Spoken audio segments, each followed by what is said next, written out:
Alors aujourd'hui, on va aborder un sujet qui, pour moi, est hyper intéressant, qui va nous permettre de comprendre pourquoi, quand et comment un pervers devient pervers.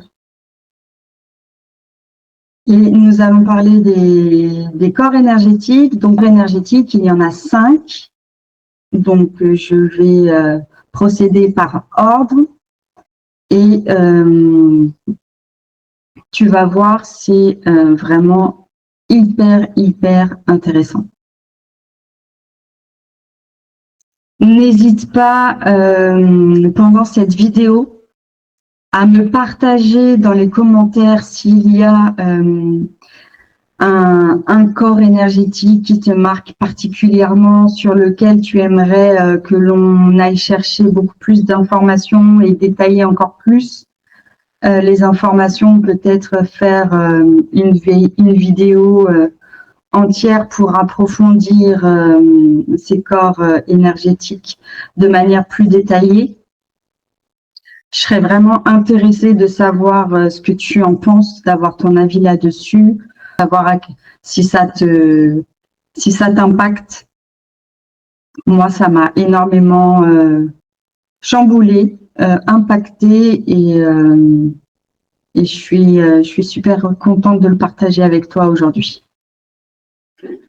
Alors, le premier corps énergétique, c'est le corps énergétique de sensation. Donc, ce corps énergétique, il est associé à l'élément terre. Il est présent dès la naissance et lié directement au corps physique. Donc, je vais lire mes notes et ensuite je vais expliquer un peu mieux. Il assure la survie du nourrisson en lui permettant de ressentir la faim, la douleur, l'inconfort, le bien-être et la chaleur.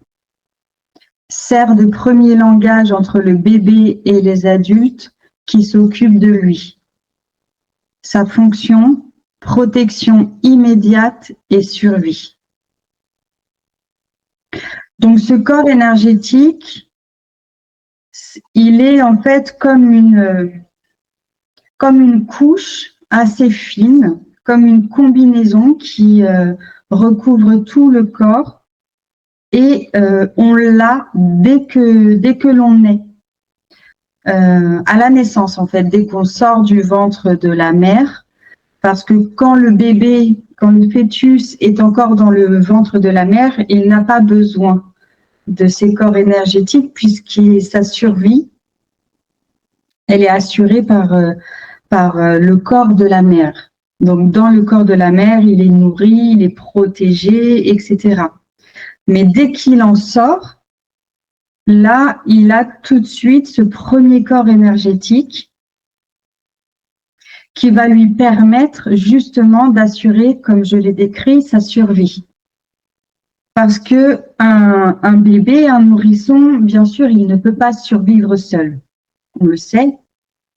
Il a besoin de sa mère, il a besoin de ses parents, il a besoin des adultes qui sont là pour s'occuper de lui. Mais pour que ces adultes puissent assurer correctement sa survie, ils ont quand même besoin de savoir et de comprendre ce que le bébé, ce que le nourrisson a besoin.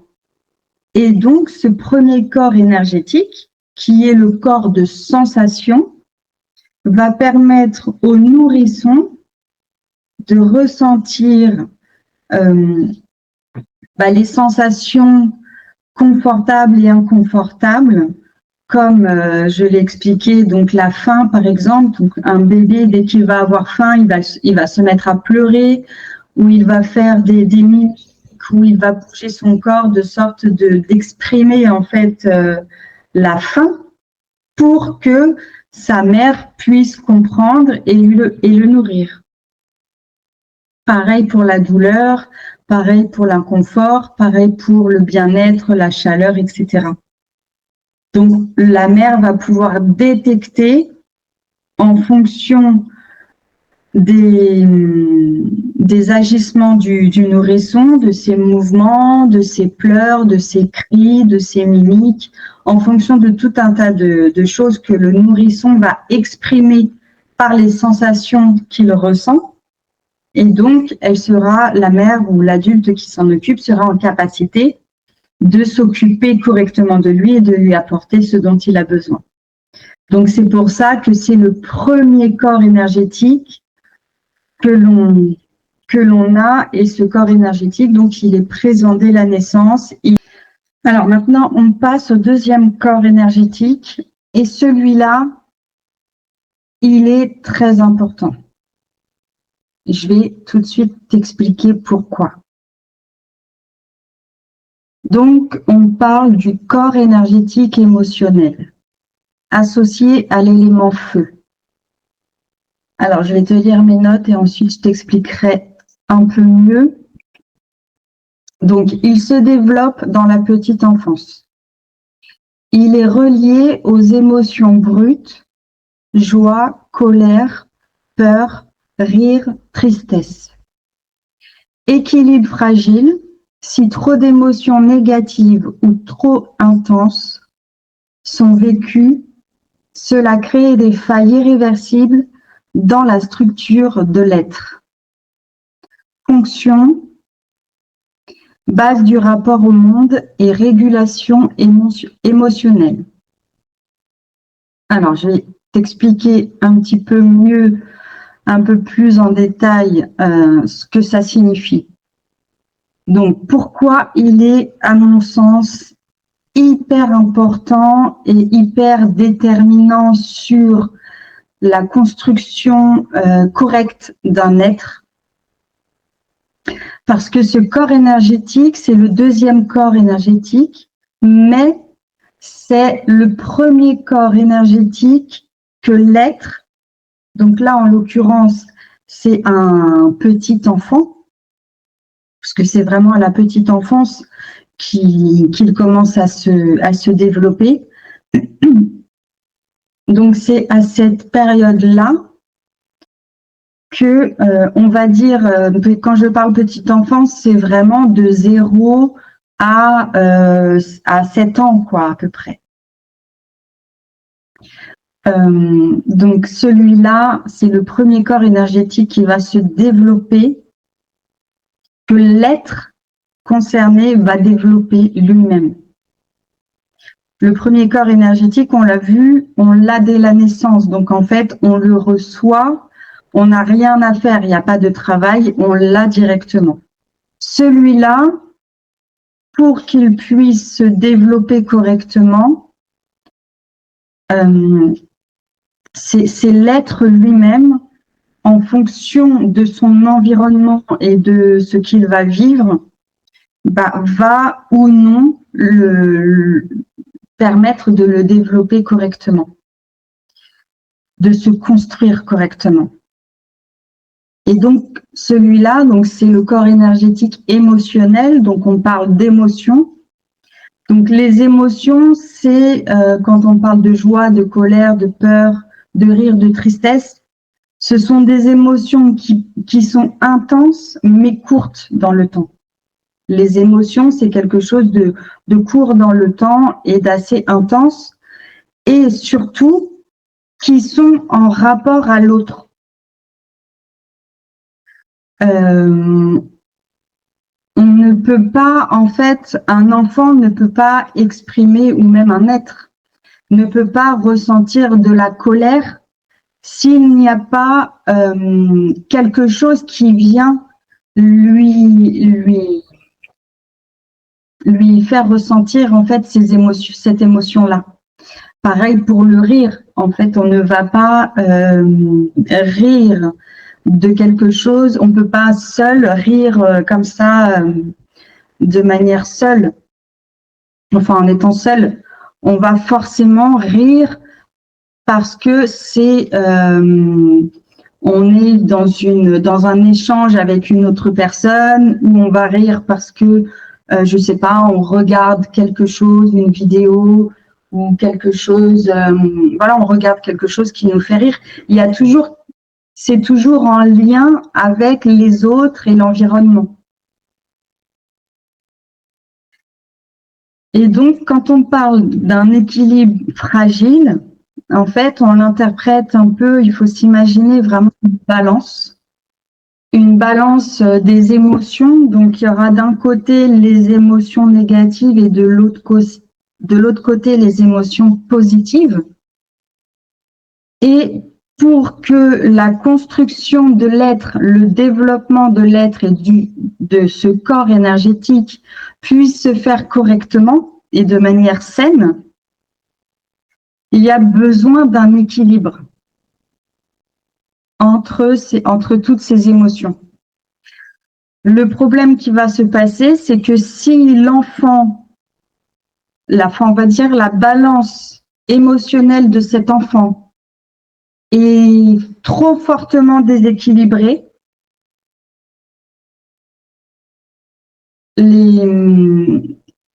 les résultats, en fait, ce que ça va générer sur sa construction, sur son développement, ça peut être catastrophique, voire même irréversible. Donc, c'est là qu'on voit que la fonction de ce corps énergétique, il est vraiment, comme je l'ai dit tout à l'heure, c'est la base du rapport au monde et la régulation émotionnelle. Donc, en fait, ce premier corps énergétique que l'on développe nous-mêmes, que l'on va construire nous-mêmes, on ne peut le construire correctement que si on a un bon rapport avec les personnes qui nous entourent et notre environnement. Donc, c'est quand même hyper intéressant de le savoir parce que ça veut dire qu'en fait, l'avenir d'un enfant, la construction d'un enfant, son développement, son épanouissement, il ne peut se faire correctement et de manière saine que grâce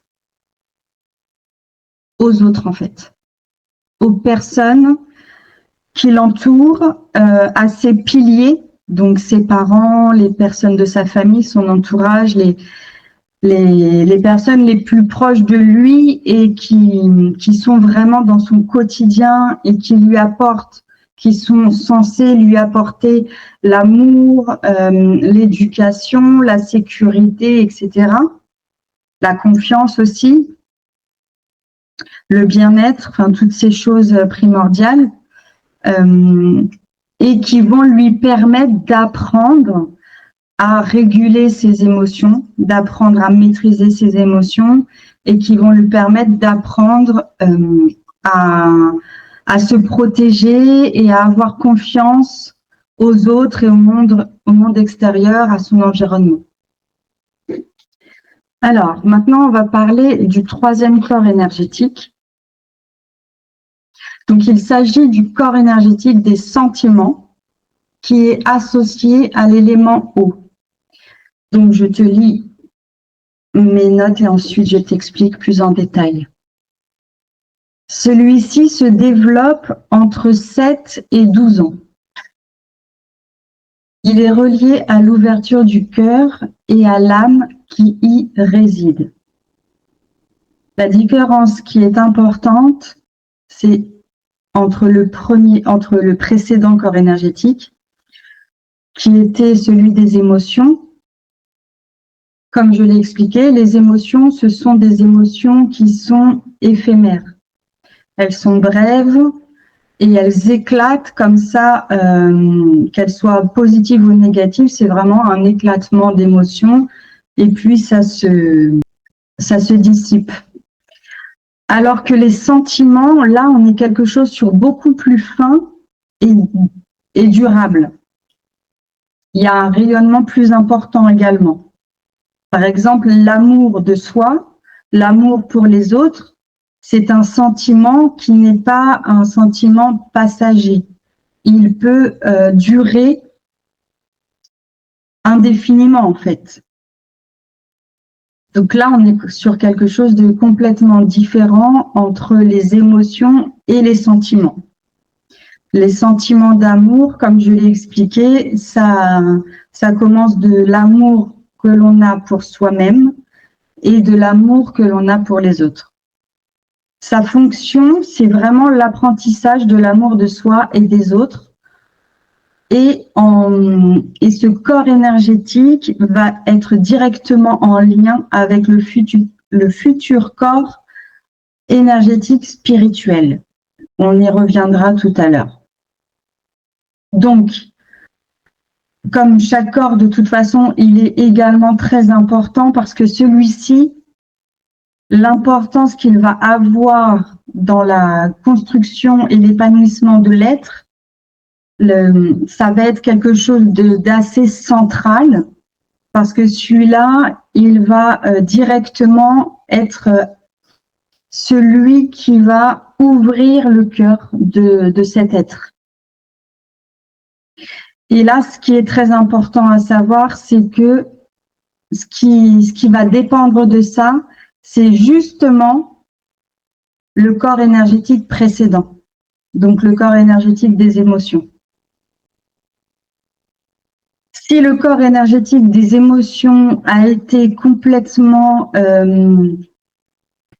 en fait, si il n'a pas pu se développer correctement, voire il n'a pas pu se développer du tout, on pourrait dire qu'il pourrait être comme atrophié ou quelque chose comme ça.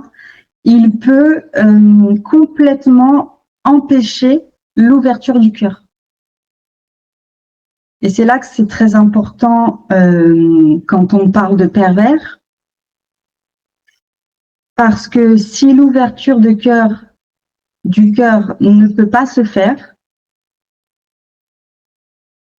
c'est bien au niveau de ce corps énergétique et de l'ouverture du cœur, puisque l'âme réside à cet endroit. Et pour pouvoir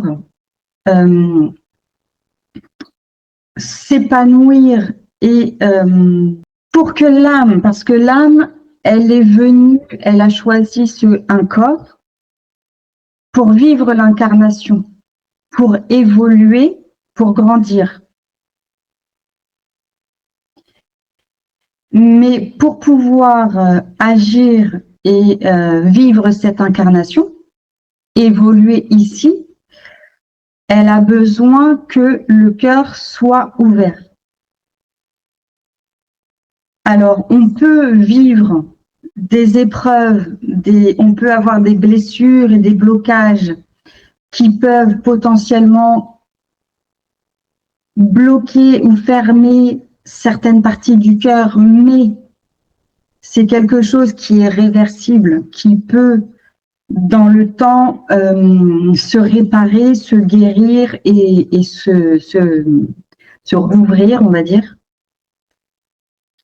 Mais si le corps émotionnel des émotions n'a pas pu se développer du tout, alors l'ouverture du cœur ne pourra jamais se faire, elle reste complètement bloquée,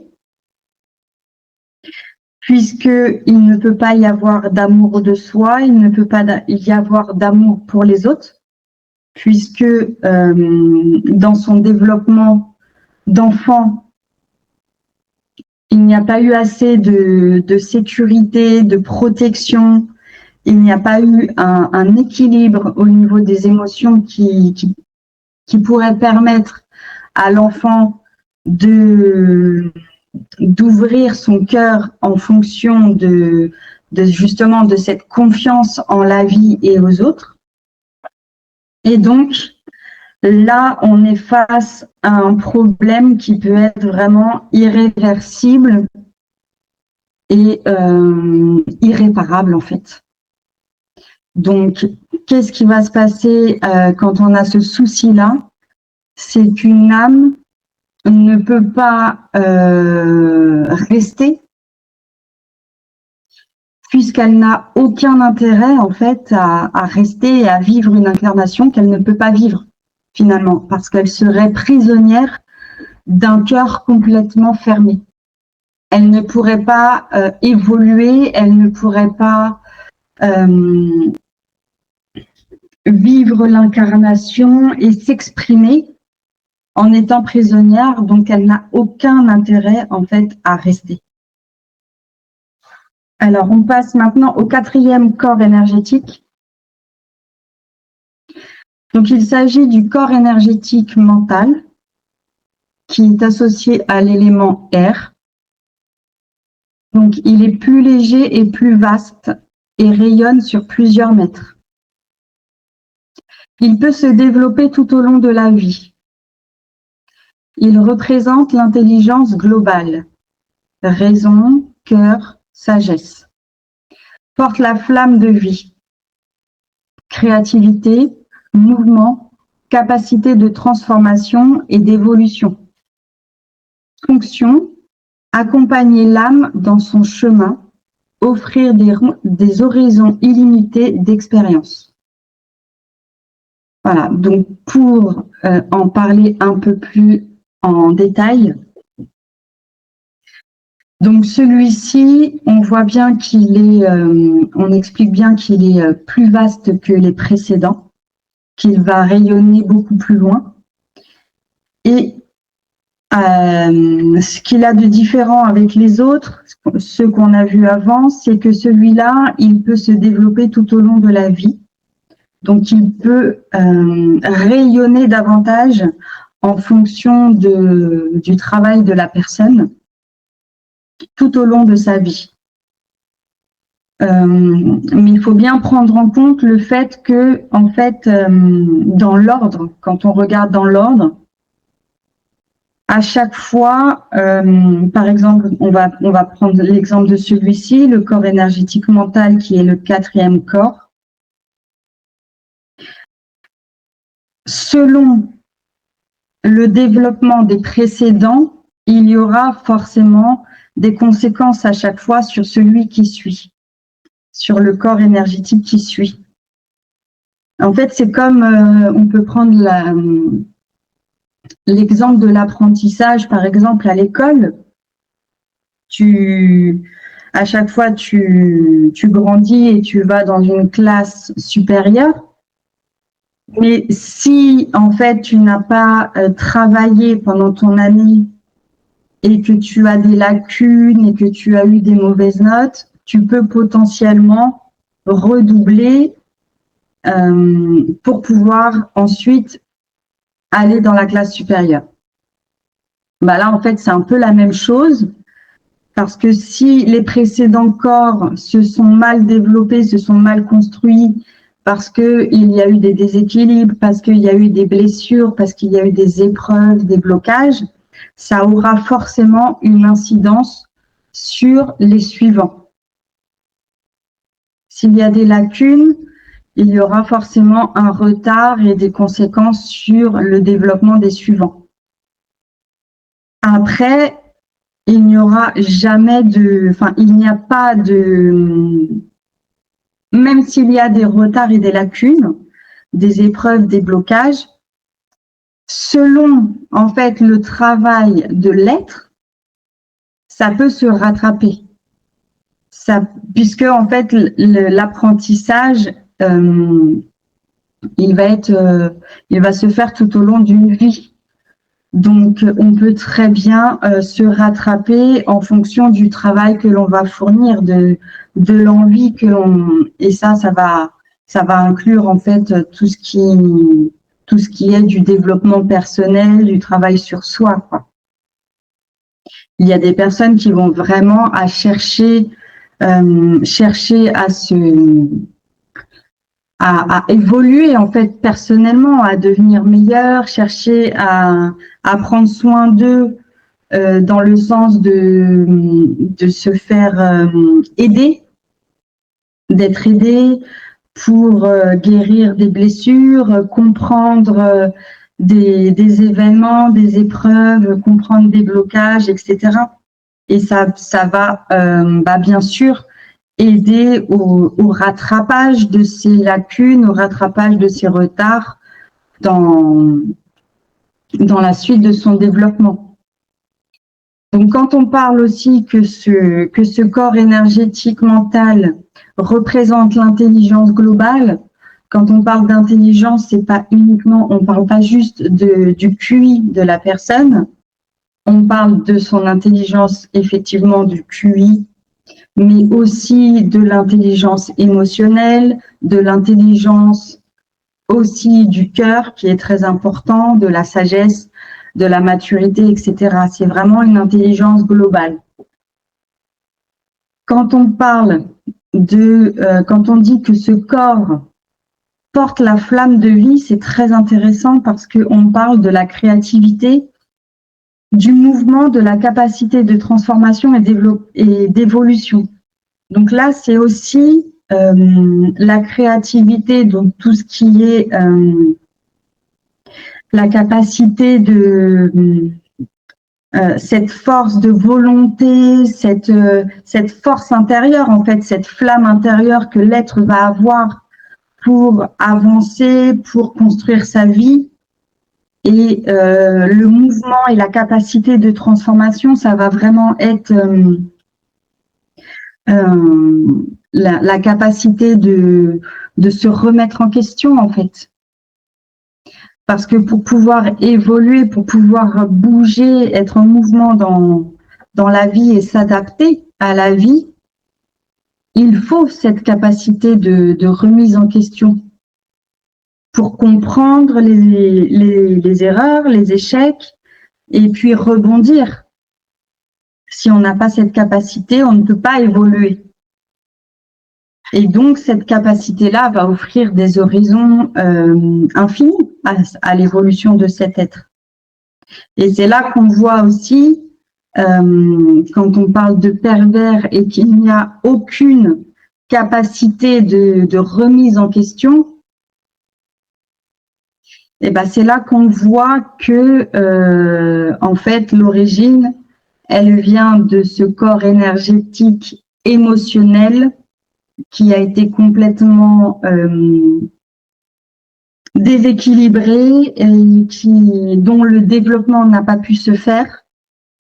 Et ça a forcément une incidence sur tout le reste, puisque le blocage il se fait au niveau du corps énergétique et émotionnel, donc dès l'enfance. Et quand on parle de blocage, c'est un blocage, donc comme je l'ai dit tout à l'heure, irréversible.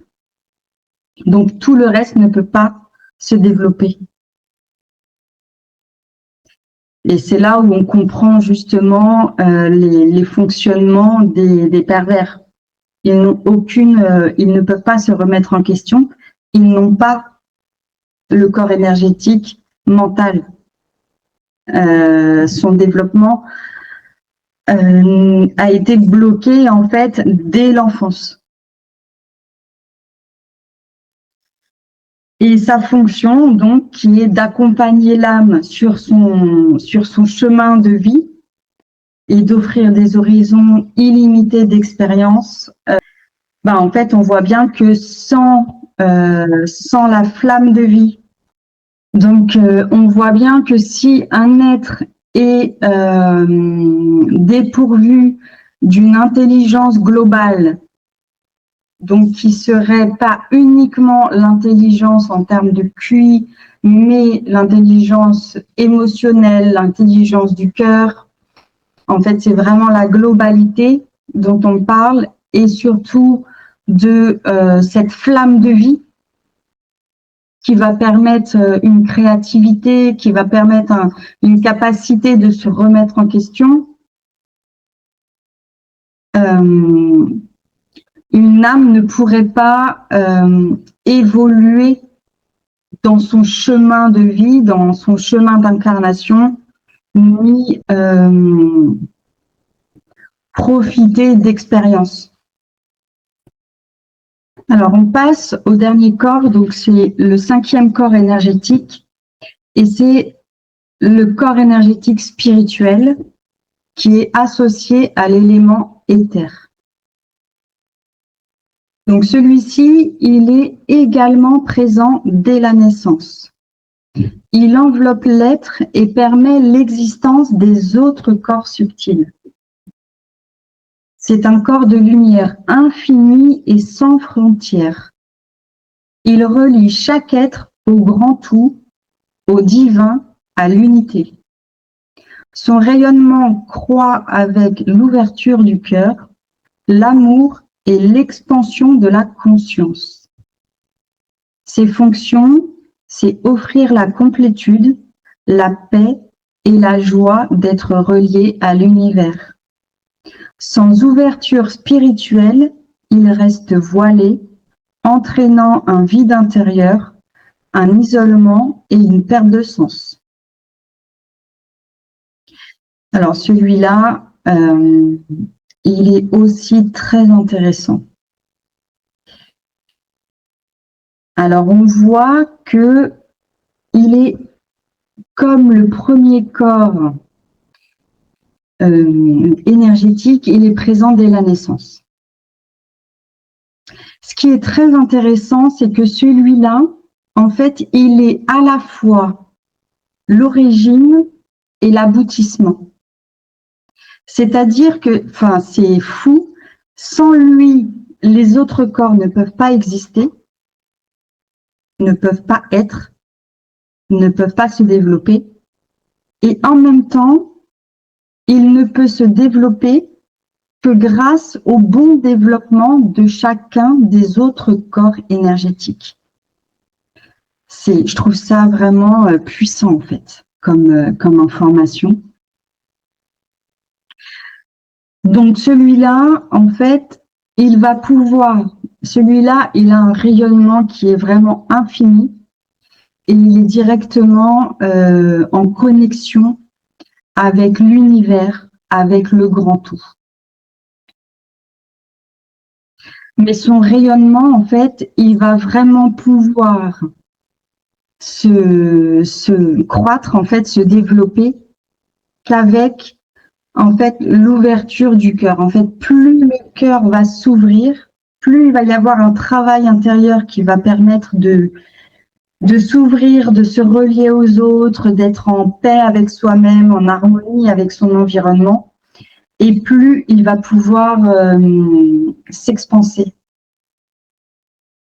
C'est vraiment l'ouverture du cœur et l'expansion de conscience, de la conscience. Et ce qui est très intéressant à savoir sur celui-ci, c'est que effectivement, on l'a dès la naissance, mais si un être n'a pas pu développer correctement les autres corps subtils, énergétiques, et en particulier s'il n'a pas pu ouvrir son cœur, si le cœur est resté fermé, comme on a pu le voir précédemment, par exemple pour les pervers.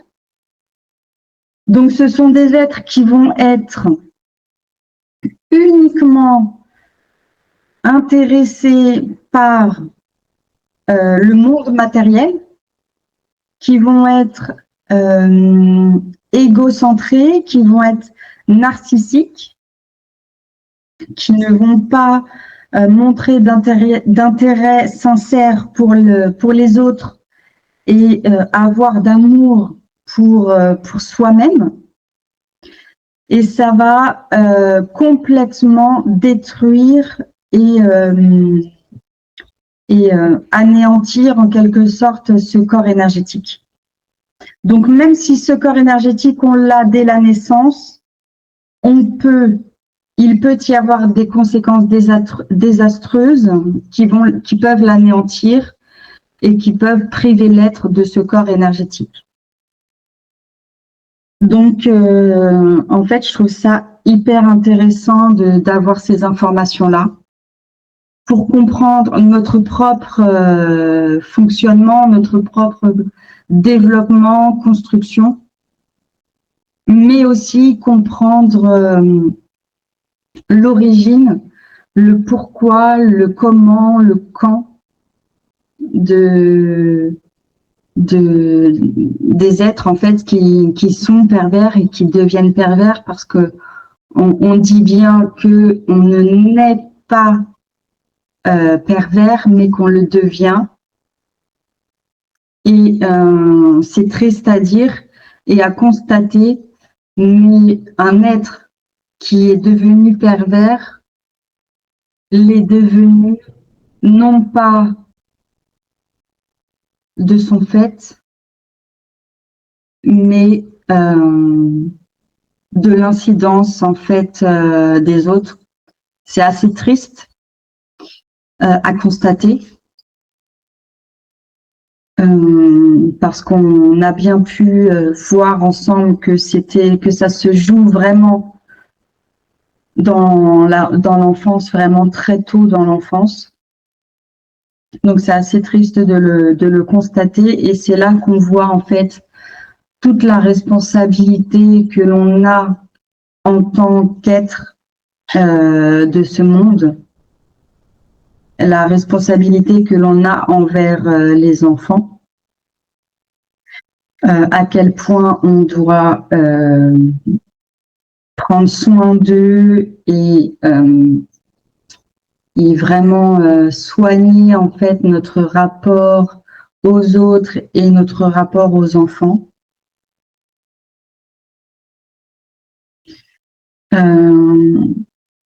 Je serais hyper curieuse et j'apprécierais vraiment d'avoir ton avis là-dessus, en fait, de savoir quel corps énergétique t'a le plus marqué, savoir aussi si tu aimerais que l'on rentre vraiment plus en détail sur chaque corps énergétique, s'il y a un corps énergétique en particulier que tu aimerais qu'on analyse et qu'on